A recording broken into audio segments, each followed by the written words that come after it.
we go.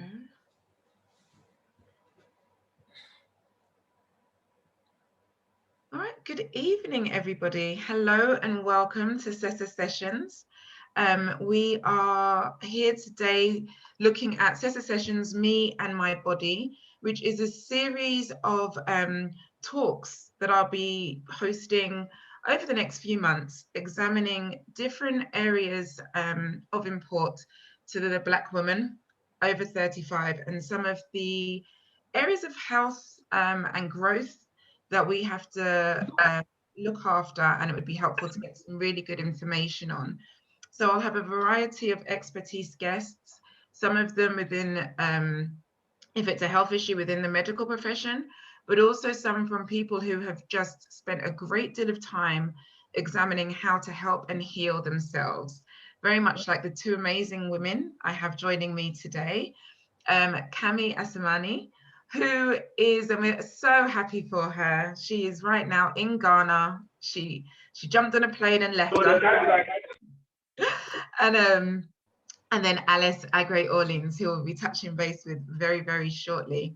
So if I can ask everybody to please keep yourselves on mute as you have done.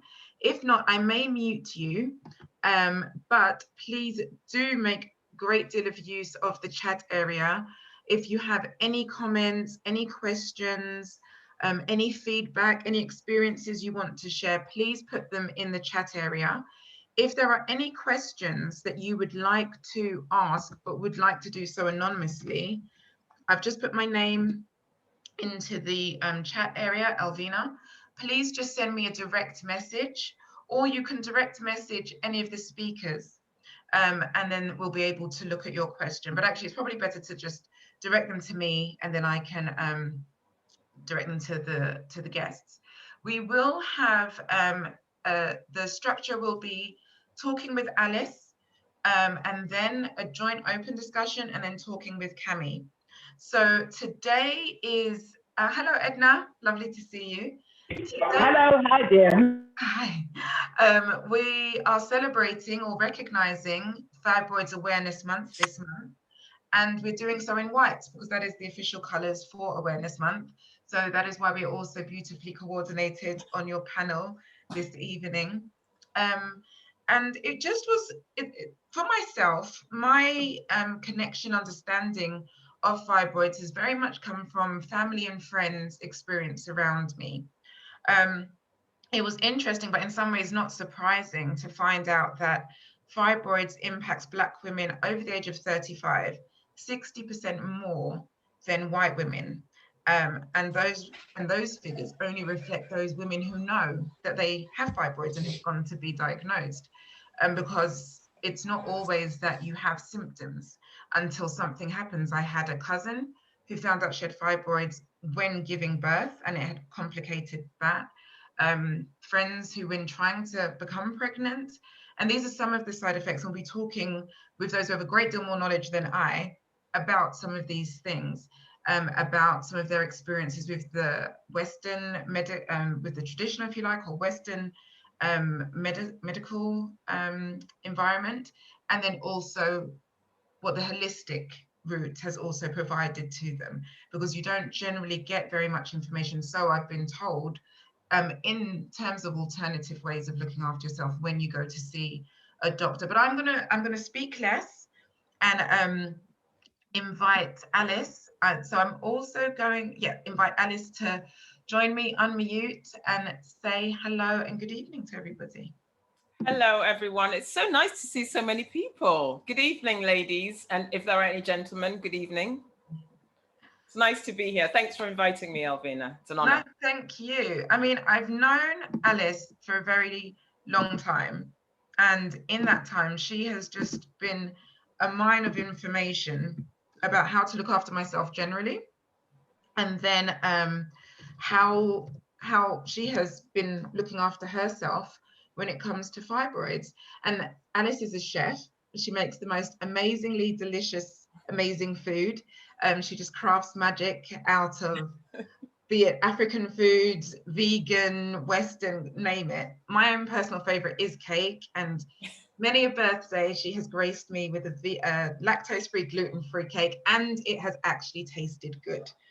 But Alice's love of food and interest in food, both professionally and personally, has meant that she's been able to connect with food in terms of looking after herself. So Alice, if you can tell me a bit about your own journey, your own experiences with fibroids, and then we can move forward to look at some of the healing things. Okay. So my first diagnosis happened when I was age 33. It was just a routine checkup. And the doctors told me, by the way, you've got fibroids, didn't know what they were. And he said, nothing to worry about. It's about the size of your thumbnail. And so it was just left. And then it grew to a plum, grew to an orange, from an orange to a grapefruit, and then from a grapefruit into a melon, this size. So that's how big it got. It's only when it got to this size that I had an MRI scan done, and my consultant says it's actually pushing on your spine. So there was a curvature in my spine, and it was also pushing on my uterus. So my uterus was then deformed. It wasn't the normal oblong shape that it should have been. So we had to operate. Now, before they operate, they need to shrink this down. So they inject you with, I don't know what chemical it is, but it tricks your mind into thinking that you're going through the menopause, and then it will shrink it a bit before they operate, which was a big open myomectomy. So they cut you across, and it was a 2.5-hour surgery, and they took out about 9. Now, the recovery was quite long, but during all of this, no one actually mentioned anything about diet or how to look after myself. The only advice they gave me was, you better have your kids quickly. And that was it. So I went off and started doing research myself. And I thought, well, what is it that is it something that I'm doing? Is it something around me that's causing this to grow? I mean, I know it's hereditary because my mother had fibroids. I had aunties who had fibroids. I think my grandmother had fibroids. All my mum said to me was, you've just got to be careful about your weight. So keep your weight down, and that will help with the fibroids. But I don't even think she was told about diet. So that's what got me onto that journey, looking into diet and fibroids. Okay. So I'm just going through as you were speaking. So I'm going to give everybody like a quick minute. If you can just say yes or no into the chat box. I've got a picture that Alice has been kind enough to share that shows what her fibroids look like in a scan. So you can actually see them, what they look like inside.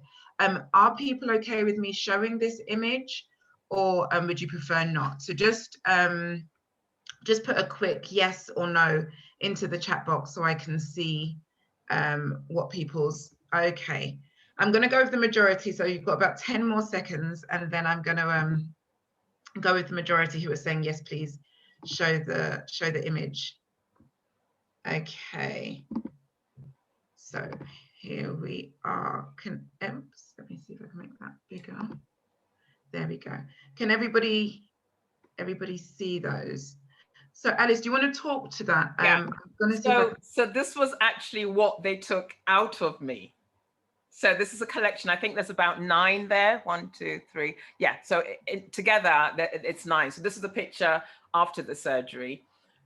I was horrified when I saw that, because to me they sort of look like jacket potatoes or meatballs. I thought they looked like meatballs. Yeah, I was surprised, I have to say, and I was definitely surprised when you showed that watermelon, the melon. The melon, yeah. Have you got the MRI scan that you can show? Yeah, so keep talking. I'm just pulling that up now. Yeah, but actually, I must say they didn't take all the fibroids out. They left, I think, 2 or 3, and the reason they left them was because they were attached to an artery.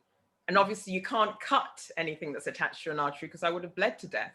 So fibroids, once you've removed fibroids, I have to let you know that they do grow back. So it's in my interest to try and suppress that growth. So that's why I'm really strict with my diet. So I'm just showing the MRI now. Yeah. Let me know if you can see it. Yeah, I can see it clearly. Brilliant. So if you'd like to let people know, and I can actually I can show. So where my Where arrow that is, this is your curvature is, spine, right? yes, that's my spine, and it should really be straight. But the reason it's curved is because of this melon. And that was pushing on my spine.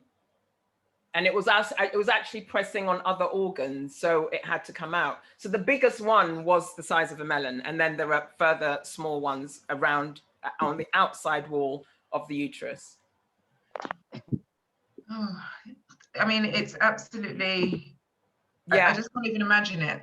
Like, I mean, yeah, I didn't think. I mean, looking at it now and actually holding this melon, this is quite heavy, but the size of it, to be walking around with that, I have to say I was quite lucky. Mine wasn't at the front, so it wasn't sticking out. Like lots of women are walking around looking like they're 6 months pregnant or 7 months pregnant. Mine was more to the back, so it was quite hidden. You couldn't tell I had fibroids, but it was pushing on organs, and so that was quite painful. And eventually I would have had problems with my spine because it was, you know, it was actually distorting the shape of it. So yeah, but I think also I didn't have any problems with my periods. I didn't have heavy periods. I didn't have painful periods. And I think that's down to my diet. I really do. So that's I've been quite perfect. lucky. So if you can tell us about your diet. What did that look like in the changes, in the all of those things? Right. First of all, I'm going to tell you what not to eat before we go into what you should eat. Sugar is a big, big, big cause of weight gain. So sugar, I cut out sugar completely because the fat cells actually produce estrogen. So I cut out sugar, I cut out red meat because red meat, dairy products all produce estrogen. I cut out caffeine and alcohol. Again, the toxins in your body don't help.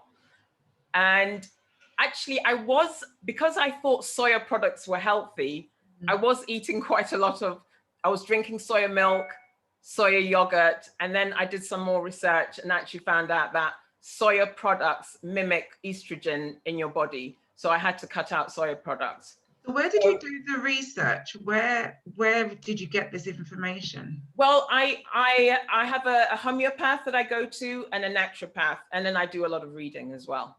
So just very quickly, what is the homeopath? What is a naturopath? God, homeopathy, it's kind of more in tune with your rhythms or your waves, and they have little tablets. So it's actually quite a subtle treatment.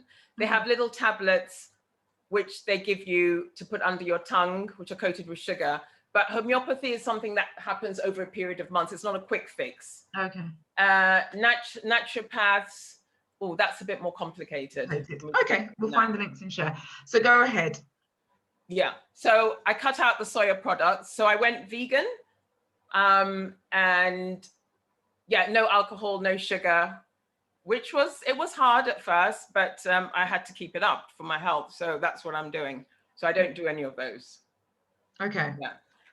So the things that I would recommend, this is what I did for myself, lots of vegetables. It's very important to have at least 5 portions of vegetable and fruit, but the emphasis is on vegetables, green vegetables. For example, cabbage, cauliflower is not green, cabbage, sprouts, Brussels sprouts, spinach, kale. Those are all really good. So why?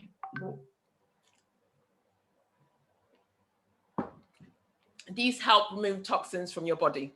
Okay. That's why it's really important. And also the fiber. The fiber also helps remove old hormones from your body. So that's really important. Whole grains. So I eat a lot of brown rice, barley, rye. Also, there's another grain that I just wanted to show. This is called teff. Teff is a grain that's found in Ethiopia. It's full of iron, it's gluten-free and really quite tasty. But a lot of people don't know about it. So I just wanted to introduce that. That's a really nice grain to have. You can have it as a porridge. You can cook it as you would rice or quinoa. So that's a really nice, healthy one to have.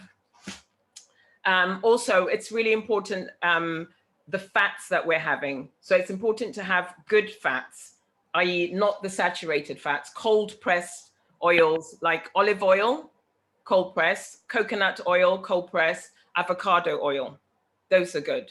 Okay. There are 2 herbs which I discovered were also very useful for getting rid of fibroids. One of them is milk thistle, which you know about because you take. So it's a natural way of your body detoxing. So milk thistle. Another one is Agnus cactus. And Okay, I'm going to jump in for a quick second. Actually, I'll hold those questions because we're going to come to discussion in just a minute, ladies. Go ahead. Sorry. Yeah, Agnus cactus helps remove excess estrogen from your body. So those are 2 herbs.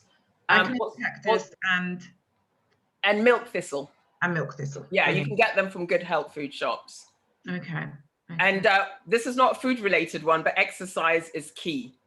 Exercise not only helps you lose weight, but it also helps with circulation in the body. Mm-hmm. So, and that helps to flush out the toxins. Yeah, exactly. Brilliant. So let me see. Umu has asked, is millet a good grain to consume? Yes, millet is very good, yeah. And Nana Kuma, welcome both, has said, just this weekend, I overheard a lady telling a friend to stop eating bread as it will worsen her fibroids. Is this true? Well, bread is gluten, and gluten actually causes bloating, and it's quite hard for us to digest gluten. So I would say that, yeah, she's right. So millet is gluten-free. This teff is gluten-free. We have corn. There are lots of grains that we have in Ghana which are gluten-free. So I would say, yes, move away from the gluten if you can, and try and buy more organic foods wherever your budget will allow. Because all the pesticides, all those hormones that are pumped into the meat and stuff will then affect your body in the end. Okay. Great. So Cami, yes, at this point, please do come in. So I'd like to also introduce Cami Asamani, who I mentioned at the beginning. Cami has been on a very interesting and deep journey on looking at how to live with and resolve her own fibroids, and we'll be speaking a bit more about that. But I wanted Cami to join us in this open discussion bit about some of what Alice has said in terms of your own experiences. And then this is really the moment for all of us to bring forth, as you've done, so thank you, your questions. So Beverly is asking, is frying using coconut oil okay? Yeah, I mean, I would rather you use coconut oil for frying as opposed to the vegetable oil, which is really unhealthy. But frying would cut down on the frying, because also that case causes weight gain. So baking, roasting, that's fine, but not too much frying. Cool. Cami, did you have any thoughts? I've seen that you put agreed totally with Alice. A lot of what she said I found to be true on my journey as well. A part of my journey involved quite a thorough detox, because I learned that our gut is the kind of intelligence center for all healing in the body. And so as kind as you can be on your gut, it's going to go a long way to helping you heal in general, including from uterine fibroids. So yep, totally with Alice on cutting out the sugar, animal products, caffeine, alcohol, soya, gluten. Basically anything that is inflammatory or estrogenic are the things that we want to stay away from if we don't want fibroids to grow. And if we want our hormones, then bringing in some of the things that Alice mentioned, 100%. I've lived it for a number of years and I've felt the difference in my body and felt the difference and seen the difference in terms of the fibroids and the heavy bleeding as well. So Nana's asking, why do fibroids grow back after treatment? Well, I was told by my consultant that it's like it's fertile ground, right? And if you don't plant a seed there, weeds will grow. So his explanation to me was I needed to put a baby in there for the baby to take up the space of this fertile ground. But I mean, cutting them out, I mean, just means that, yeah, it's going to grow again. But you can reduce that by managing your diet. And remember, they didn't cut out all of mine. They left some. So they were still there. So I just have to make sure that they stay small and don't grow, because I'm not going to have surgery. So Alice, you said when we spoke aside that there was some other, besides what we put in our bodies, we needed to be quite conscious of some other things that we do. I think exercise, and also the things that we put on our skin. So for example, the creams we use, the deodorant we use, shampoos, all of that. So even down to nail varnish. So for my skin, I use natural shea butter. I try and stay away from too many chemicals. So shea butter is just pure shea butter from Ghana. I don't mix it with anything. If I do, maybe a few drops of essential oil. So I keep that natural. My shampoo hasn't got any parabens in it.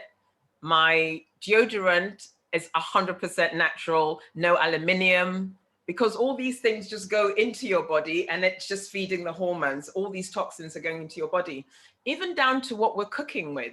I try and stay away from aluminium pans. I try and keep it either stainless steel or ceramic or cast iron, but stay away from aluminium. Aluminium, so bad, so bad. Heavy metals are bad for you. What other things? Nail varnish. Nail varnish contains formaldehyde, which is what they put on dead bodies, right? You don't want that in you. You really don't. So try, there are so many natural alternatives out there. It's just that people don't know. So just do some research. And just remembering that our nails are quite porous. So as much as they feel solid and firm, what we put on them does seep. Exactly. I mean, nobody would go and buy a bottle of formaldehyde and put it on them, would they? Well, people use it to, isn't that what they use to straighten their hair? Look, people will do all sorts for beauty. Botox, isn't that like pure poison? Anyway, I'm not going to go down there. So Cammie's saying that she wouldn't call surgery treatment, and we need to deal with the root cause, which many natural practitioners are attributing to estrogen dominance. Yeah. A diet change can support uterine health after surgery. Doyen, yes. For Black women, relaxers are no good. Definitely have had this one time and time again. And then you were also talking about household. Yes, a good one. Very good question. Household cleaning products. So for example, bleach. I remember when I was much younger, because I have a little bit of OCD, I would clean the house until it was smelling of bleach. And to me, my house was clean. Yeah, the bleach has xenoestrogens, which once it enters your body, turns into estrogen and causes the fibroids to grow. So I have stopped all of that, cleaned away all of those chemicals, using natural cleaning products. We have quite a few in supermarkets here, but if you want to make your own, you can. White vinegar is a good one, and bicarbonate of soda. That pretty much is all you need. And if you want to put a few drops of essential oils in there, fine. And it's quite cost effective. So yeah, move away from all those harsh chemicals for cleaning. Really bad for you. Perfect, thank you. Can I mention one thing here? Yeah, of course, please. Which I'm sure Alice will touch on, and that's water. So I learned a lot about water on this journey, and how unclean tap water can be, which is probably common sense, but given that I had lived a lifetime of washing my fruits and vegetables in tap water, cooking with tap water, I kind of thought it was cleaner. However, this journey has led me to look at water a bit more closely, and so I did move to filtered water. Also, one thing to be aware of is bottled water, because the plastics that bottles are made from can also be estrogenic. So it does become a bit of a world full of estrogen when all of a sudden you're trying to fight against it.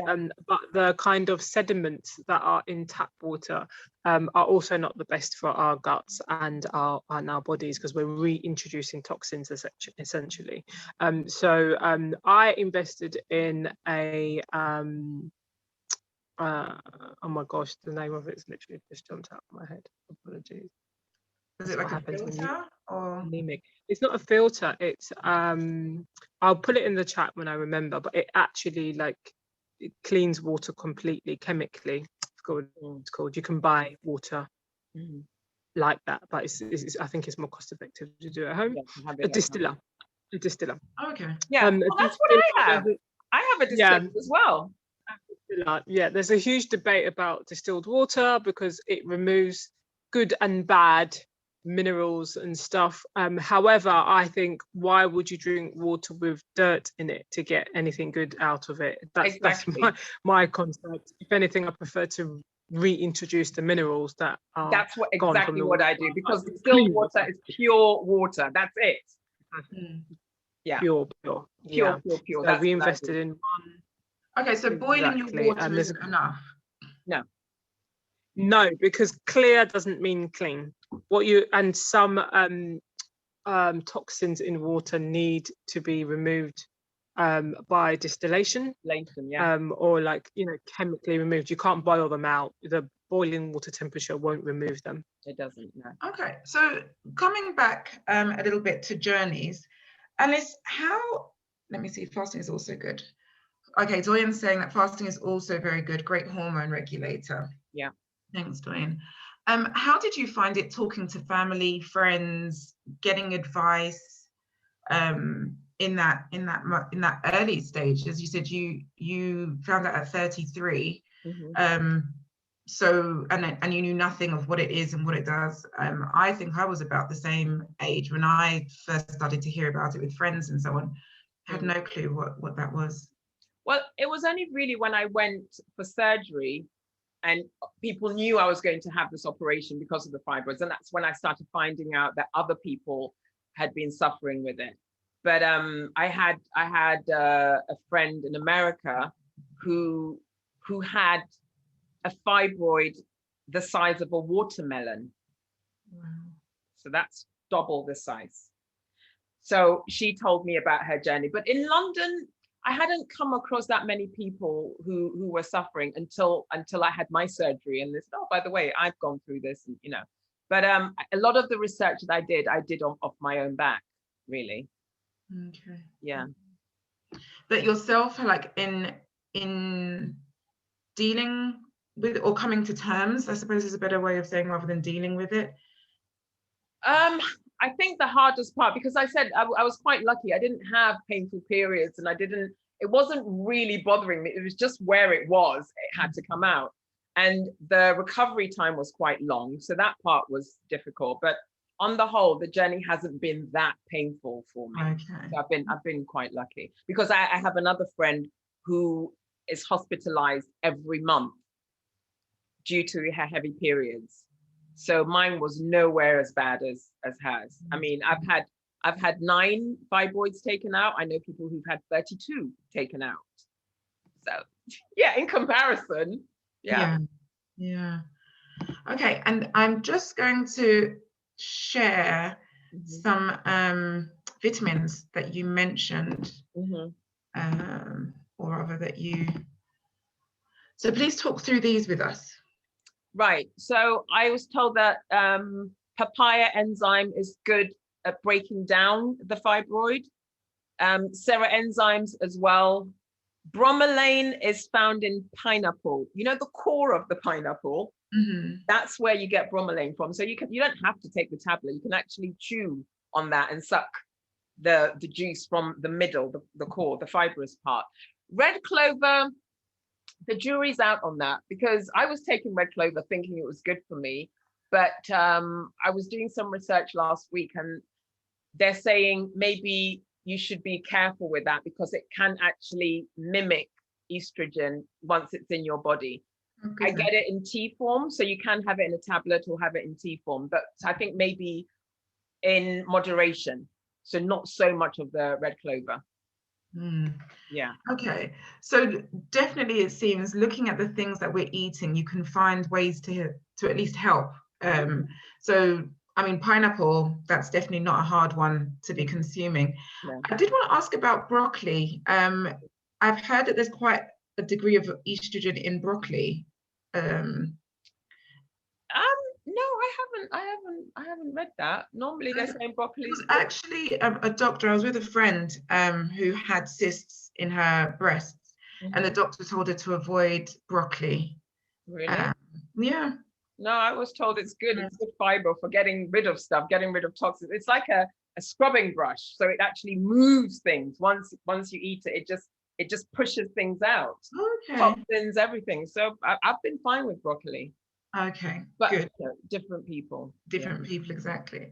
So it's looking like you can have a nice exotic fruit cocktail of mango, Cammy's put in there, and the pineapple.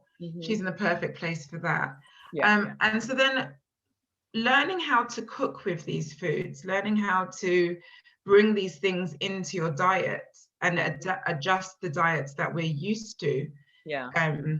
That sounds like it could be I think that's where people are going to find it difficult, because if you're used to eating meat stew with your carbs and white rice all the time, to make that switch might be difficult for people. So I think start slowly. Don't go, full hog. So you can switch from white rice to brown rice. I don't think that's difficult. And then start including some green leafy veg. And then eventually you'll be able to wean yourself off the red meat. Instead of having red meat every day, maybe have it once a week until you eventually wean yourself off. Vegetables, add that in your stew.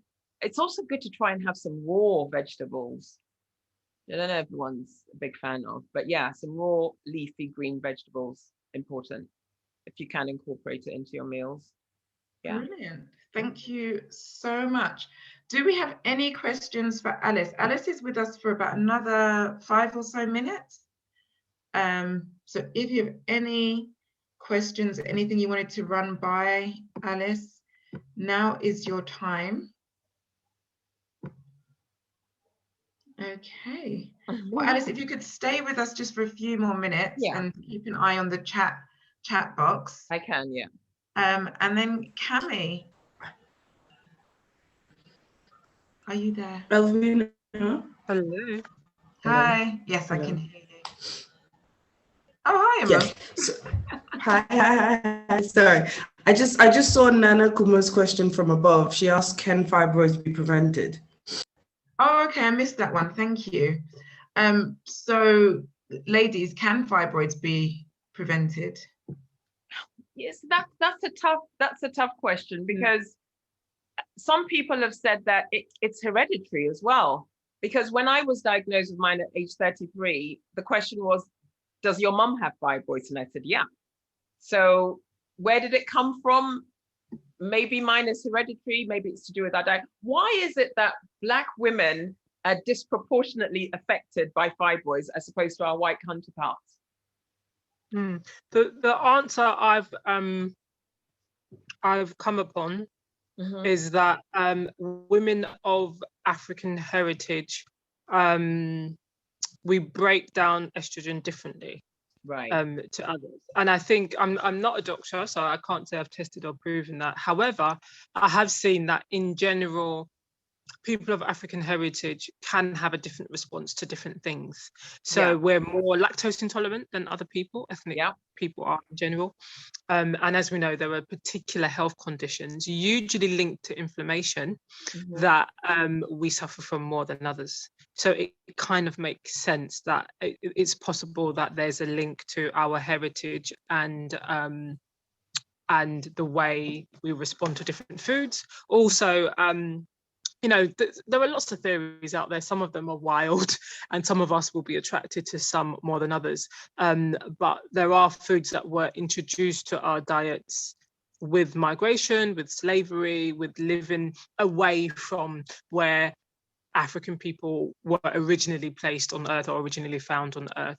And there are theories around those things as well. And it can be quite an effort trying to eat home foods or, alkaline foods or food from the ground. And I do think there has to be logically an impact of living outside of places that are high in vitamin D, because it's also scientifically proven that we need more vitamin D than others, and it's key to our healing. Our cells need it and crave it in order to fix ourselves, as our bodies have intelligently been created to do. So I do think that those things come with consequences, but some of it is a mystery. But in answer to the question, can we prevent it? I personally, and as I said, I'm not a doctor, but from the things that I've learned and experienced and investigated, I personally think the only way to prevent it would be for the next generation. So when you have your baby girl, your niece, the younger ladies, you teach them now, because toxins are pumped into us from birth. From birth. I can't remember the number, but a ridiculous amount of toxins are found in a brand new baby now. There's been experiments, scientific experiments done. If you add, and I'm not going to go down that road, and I'm not an anti-vaxxer, but if you think of vaccines and the things we pump babies with from birth before they've even left the hospital, a lot enters our system, and there's only so much known about what it does to different groups of people. And Black women in Western countries are in such a minority, you can imagine that less research has gone into those areas. But my personal opinion is, yes, it is preventable, but you'd have to be quite radical, and you'd have to be on it from birth. Right. And you'd have to have a particular diet from birth, particular practices from birth, anti-inflammatory, things that don't build mucus in the body, anti-stress, and have practices in your life that help the body to dispose of toxins as it was created to be. Majority of people now don't live a lifestyle that allows the body to do what it was created to do. So my answer is yes, it is, but you'd literally have to get a brand new baby girl and start from scratch. Yeah. So Cami, then let's flip. So you've sort of taken us to where you are now, but would you be able to tell us a bit about your own journey of discovery? Because it definitely sounds like you've examined it from many different perspectives to get to the amount of knowledge that you have now. Sure. So I found out about 7 years ago that I have uterine fibroids, and I was told at the time that they're not that problematic, so they can stay. And one of the tips that I'll get onto later to remember is that different doctors can give you very different advice. So at that point, even with only fibroids of only 5 centimeters at the time, some doctors would say, get rid of them, get rid of them now, because in the future XYZ. And some doctors will say, oh no, they're fine, they're not, just leave them. And at the time, there wasn't much concern around them, even though the fibroids I have did result in heavy bleeding. The focus was on dealing with the anemia rather than the root cause. For most of my medical journey until recently. And then in 2018, where I had got to the stage of just being ridiculously anemic due to heavy bleeding, I started to research natural remedies for uterine fibroids, because I wasn't that keen to go the surgery route until I had at least investigated and learned as much as I could about non-surgical options, given some of the risks around surgery, which are minimal, but they do exist. But I wanted to feel that I had enough information on different options. So I started to research.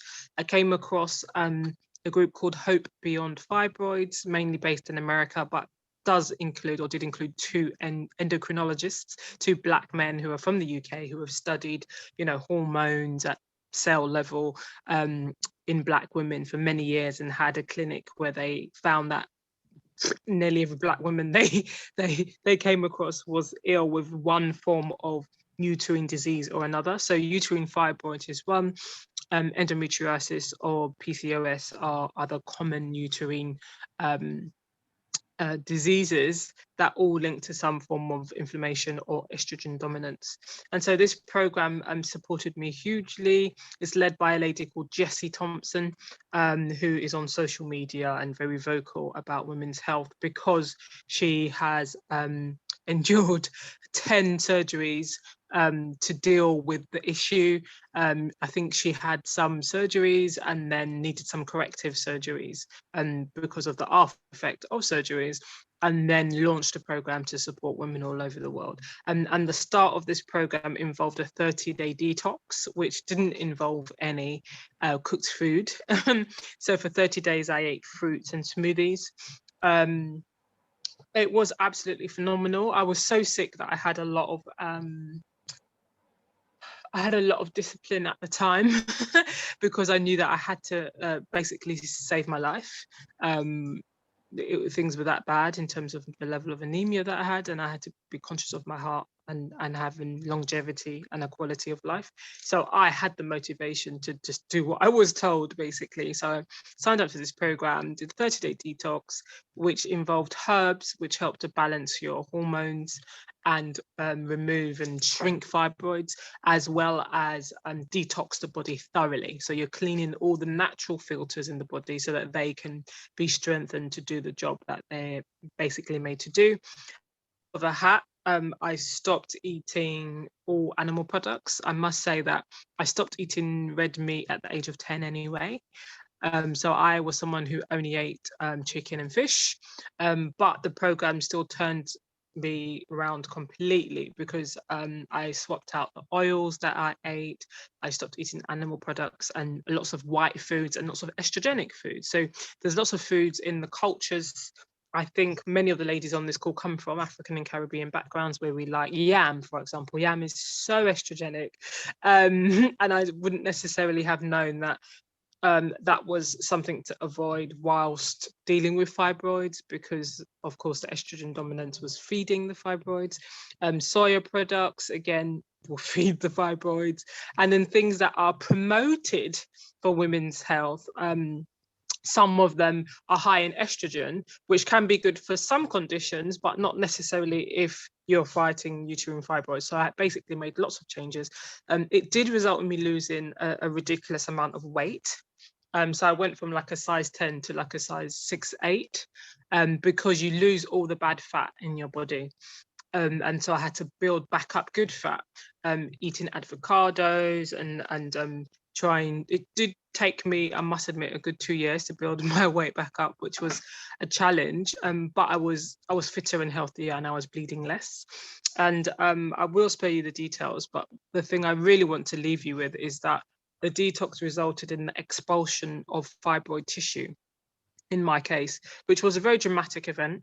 But I do share it because when you see something in your hand or on the floor or on a piece of tissue that a doctor has told you cannot be removed unless you're cut open, it kind of helped. For me personally, it was a moment of realizing that there's so much out there, there's so much knowledge to be learned, and there are different ways of doing things. I'm not anti-surgery either, but having gone that route, I must say that that experience resulted in less bleeding in my case, which was needed severely and urgently.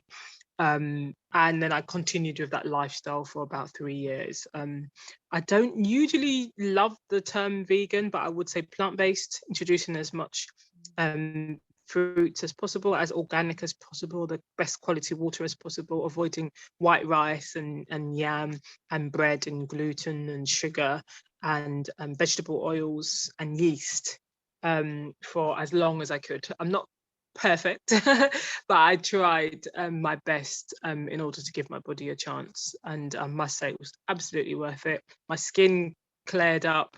I had aches and pains that I at the time didn't know was probably linked to inflammation in the body, but I used to have aches and pains in my hands, in my joints, in my one hip and one knee. I mean, I remember limping for like 6 months and not really knowing what it was. I would just have these aches and pains. And then after the detox and lifestyle change, one day I said to my husband, "Oh my gosh, do you realize they've all gone? Like they've all disappeared." We literally forgot about them, which is such a gift. I'm always going to be grateful to that program for helping me to get that far. Yeah, so that's the main part of my story. I'm not as strict as I was before, mainly because of boredom, but I'm pretty much 98% plant-based. It's a bit challenging when you travel and go to different places where you know, like for example, today I ordered jollof rice and a stew that doesn't have any meat in it. Of course, there was some form of animal in the jollof rice. So at times I've learned that it's also good not to be stressed, for me personally, and because I was really, really strict about anything I ate for a good 2.5 years.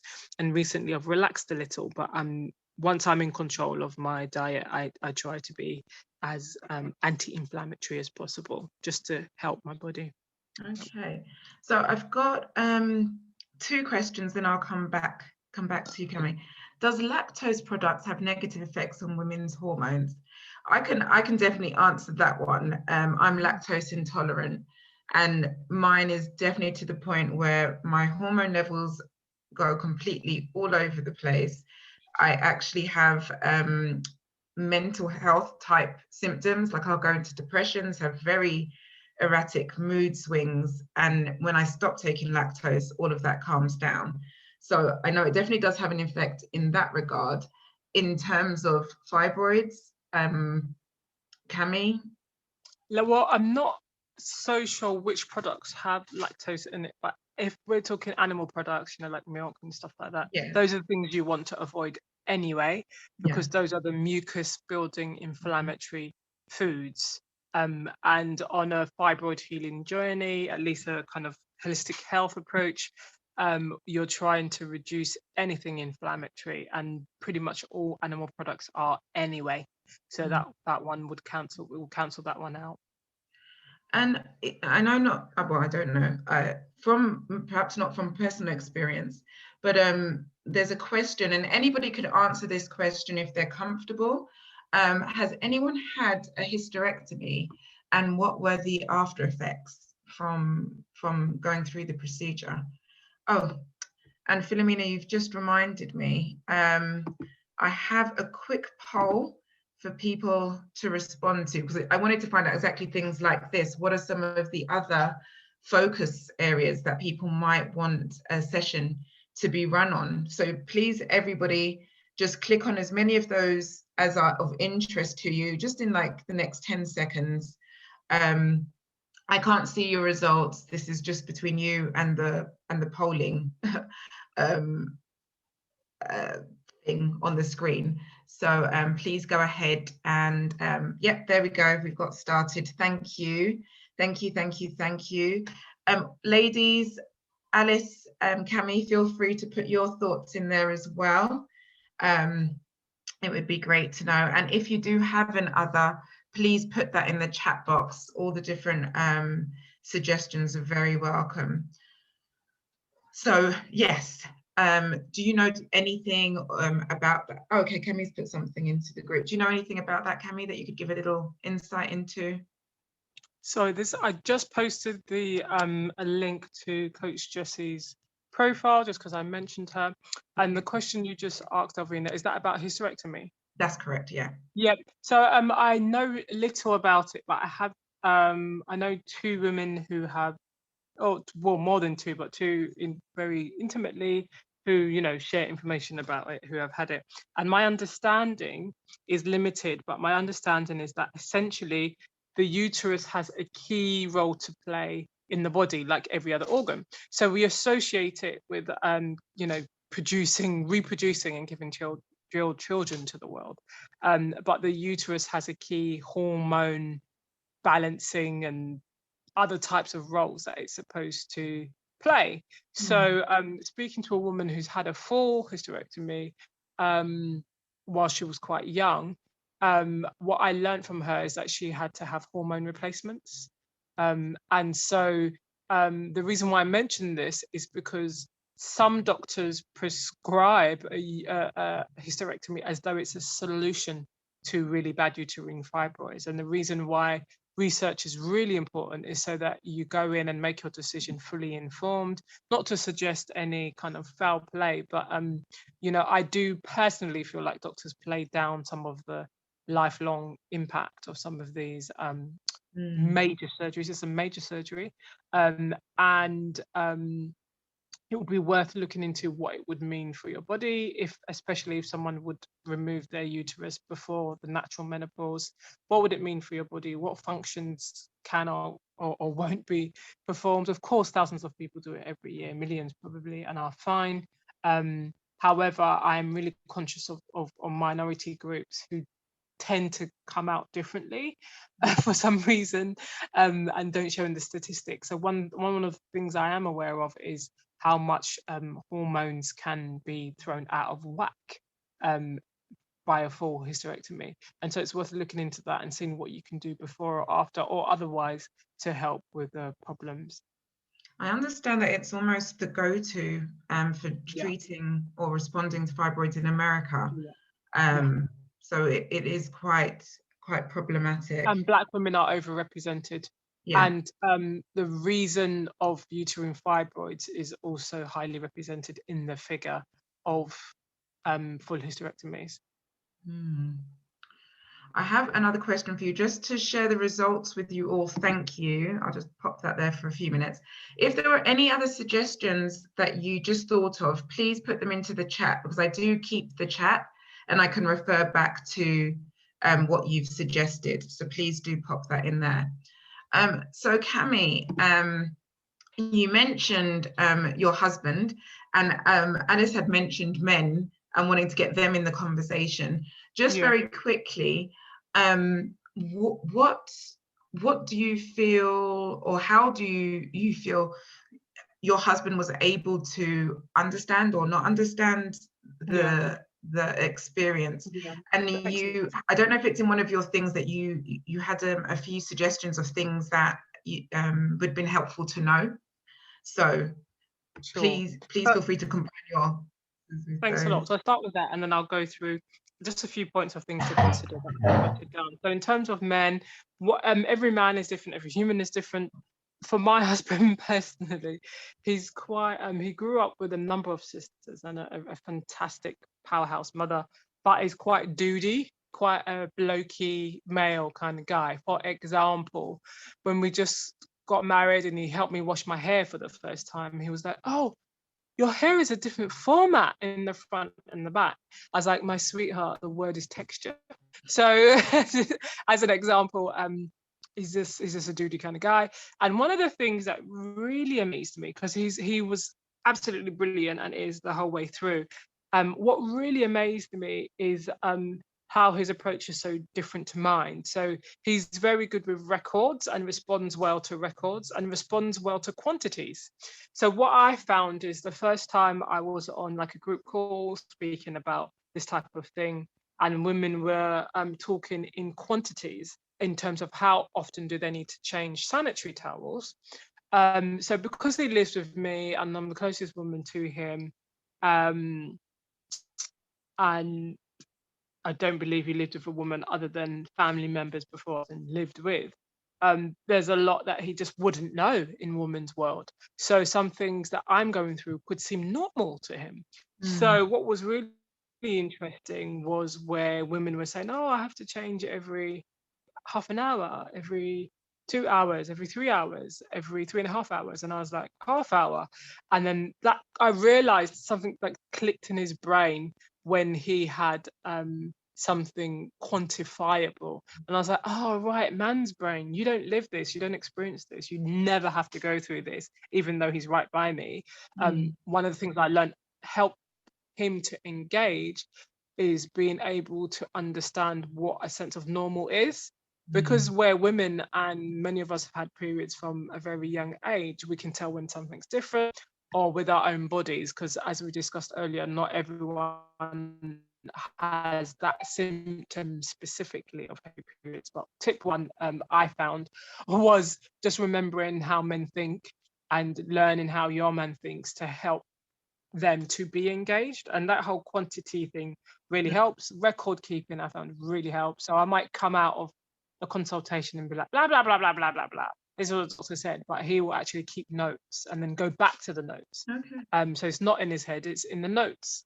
So that's been really helpful as well. So something between communication and as much as possible, and obviously it's good to have a willing partner, have them be part of that journey with you. I am just so aware of the time. As usual, I told you an hour goes fast, people. You better put those questions in the chat box Some of them won't be answered today, but I can get answers and we'll share them in the Thank You for Coming newsletter.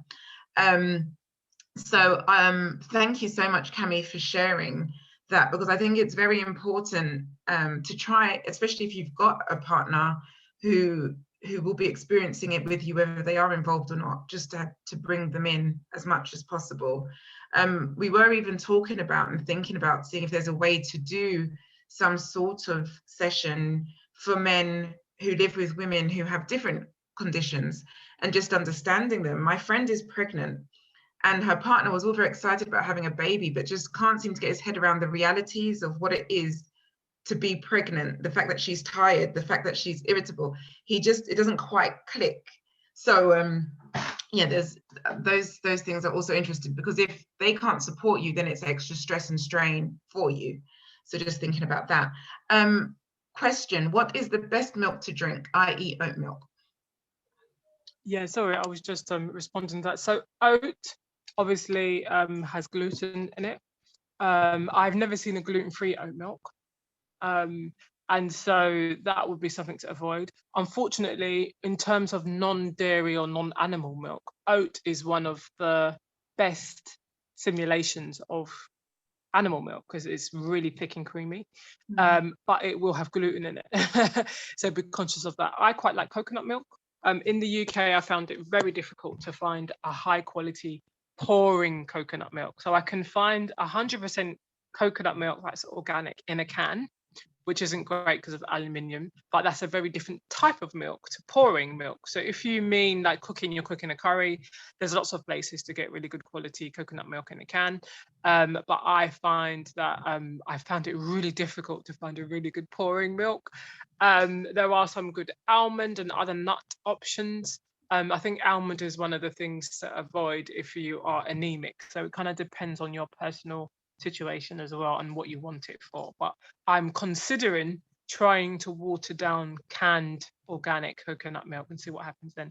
But most of the time I just read the ingredients. If there's a bunch of stuff I can't pronounce or preservatives, then I try to stay away from it. Another thing to be aware of is that a lot of non-dairy milks are basically made up of rice milk, which of course is just like eating a whole bowl of white rice. So you try to want to avoid that as well. Wowza. Okay, thank you. I hope you've all found today's session interesting and helpful. I know I definitely have, and it's definitely woken me up to a whole myriad of things. Being able to actually see what a fibroid looks like and then the comparison, thank you, Alice, with the melon, and just thinking about what can be produced in our bodies and how well do we know our bodies and how well are we encouraged and taught to know our bodies and to look after them productively is very interesting. I've been back from Ghana about a month and my eating is atrocious because it's just so easy to eat badly in the UK. It's actually difficult to eat well. Whereas in Ghana, for me anyway, it's easy to eat well because I've got lactose and gluten intolerance, and so it's pretty much fruit if I want a nice juicy snack. But thank you so much for the information there. I've asked Alice to give me those lists of foods to eat, foods to avoid. I've asked Cami to share with me her points on things that she wished she'd known at the beginning, and I will get those together and share those with everybody. I will also share the link to the video, which will be available for about a week so that you can catch anything that you missed. Yes, and then I've invited everybody to join SESA Sisters. Paulette, I see you're not on Facebook. I have been asked to also look at doing a WhatsApp group, so I'm thinking about that as well. Oh, sorry, I've just seen it was a quick message. But yes, please keep an eye out and I will find ways for us to stay connected. Thank you so much for all your suggestions. They were absolutely brilliant. And I will be looking at finding different people who'll be able to provide information and insight into that. Somebody asked if we're going to do one looking at hair, particularly hair loss.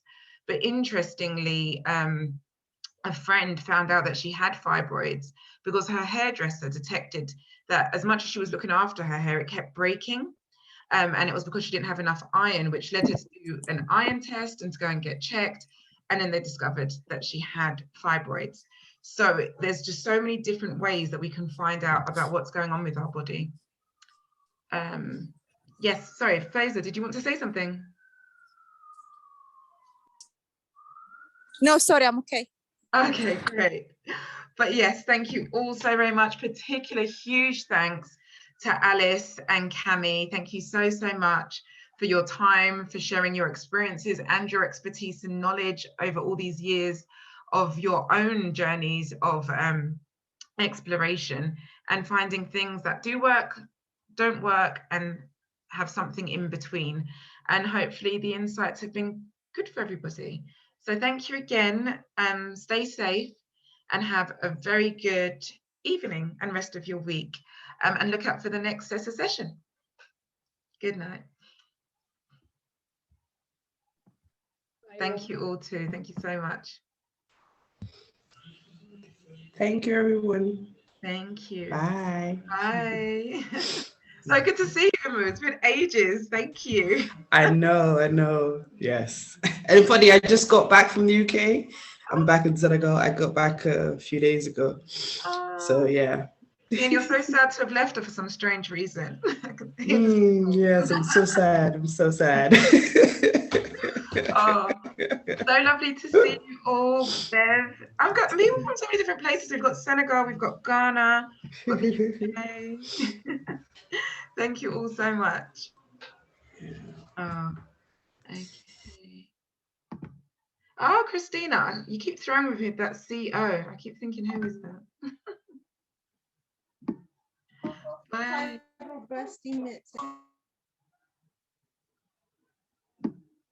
Okay. Oh, Jane, lovely to see you there. Brilliant. Okay, let me see.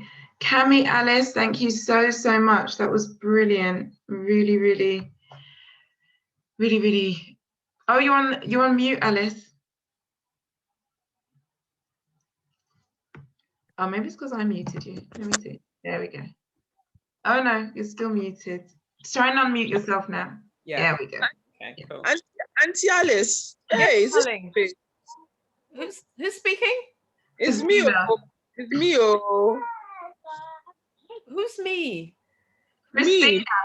Me. You forgotten me already. Oh no, why now? Oh, sorry. No, because I couldn't see your